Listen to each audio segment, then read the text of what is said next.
Bible പുതിയ നിയമം ആരംഭിക്കുന്നത് യേശുവിൻ്റെ വംശാവലി വിവരിച്ചുകൊണ്ടാണ്. ഇത് നമ്മോട് പറയുന്നത് ദൈവം ചരിത്രത്തിലൂടെ കുടുംബത്തിലൂടെ പ്രവർത്തിക്കുന്ന കാര്യങ്ങളെക്കുറിച്ചാണ്. ഒരു മനുഷ്യൻ്റെ ജീവിതം അവനോടൊപ്പം അവസാനിക്കുന്നില്ല, മറിച്ച് അവൻ ചെയ്തുകൊണ്ടിരുന്ന കാര്യങ്ങൾ അവൻ്റെ മക്കളിലൂടെ വീണ്ടും ഈ ലോകത്ത് ആരംഭിച്ചുകൊണ്ടിരിക്കുകയാണ്. അതാണ് ഒരു വ്യക്തിയുടെ വംശാവലിയിലൂടെ അർത്ഥമാക്കുന്നത്. അതിനാൽ വംശാവലി എന്നത് പേരുകളുടെ ഒരു പട്ടിക മാത്രമല്ല, അത് വിശ്വാസത്തിൻ്റെ, മൂല്യങ്ങളുടെ, നന്മയുടെ ഒരു തുടർച്ചയാണ്.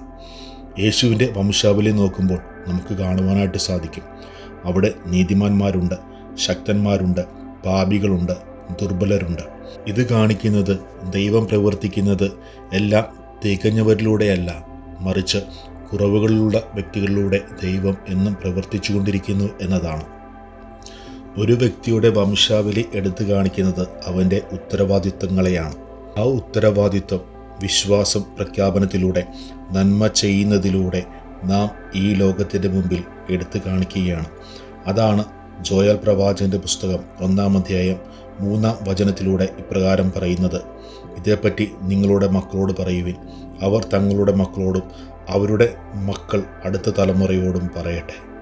അതുകൊണ്ട് നമ്മൾ നന്മ ചെയ്യുമ്പോൾ, ദൈവത്തിൽ വിശ്വസിച്ചുകൊണ്ട് ജീവിക്കുമ്പോൾ നമ്മൾ മാത്രമല്ല രക്ഷ പ്രാപിക്കുന്നത്, നമ്മുടെ തലമുറകളോളം രക്ഷ പ്രാപിക്കുന്നു.